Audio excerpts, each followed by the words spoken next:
Diamond અને textile city તરીકે જાણીતા સુરત શહેરમાં વધુ એક હત્યાની વારદાત બની છે।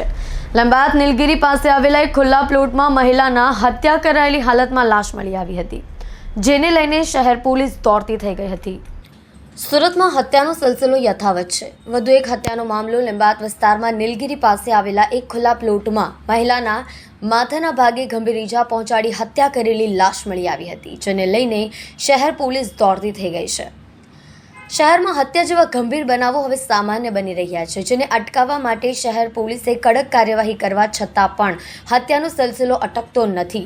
ગત રાત્રે વધુ એક હત્યાનો બનાવ લંબાયત વિસ્તારમાં આવેલા નીલગિરી સર્કલ પાસે એક પ્લોટમાં અજાણી 35 વર્ષની મહિલાને માથાના ભાગે ગંભીર ઈજા પહોંચાડી હત્યા કરાયેલી લાશ મળી આવી હતી। આ બાતમીની આધારે પોલીસને મળતા ઘટના સ્થળે પોલીસ ધસી ગઈ હતી। પોલીસે વધુ કાર્યવાહી હાથ ધરી છે। પોલીસે હત્યા બાબતનો ગુનો વધુ તપાસ હાથ ધરી છે અને અજાણી મહિલા કોણ છે, ક્યાંથી આવી છે તે દિશામાં પણ તપાસ શરૂ કરવામાં આવી છે।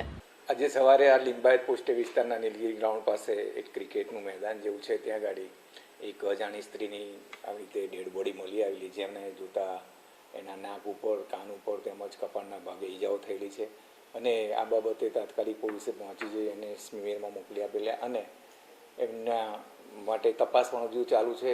અનઆઇડેન્ટિફાઈડ ડેડ બોડી છે, એટલે પોલીસે જાતે ફરિયાદી બનીને 302 મુજબનો ગુનો પણ દાખલ કર્યો છે અને બાયન પોતે સવારે 7 વાગ્યા પહેલાંનો કોઈ પણ ટાઈમનો આ બનાવ હોઈ શકે છે, એની તપાસ હજુ ચાલુ છે। આરોપીની પણ તપાસ ચાલુ છે।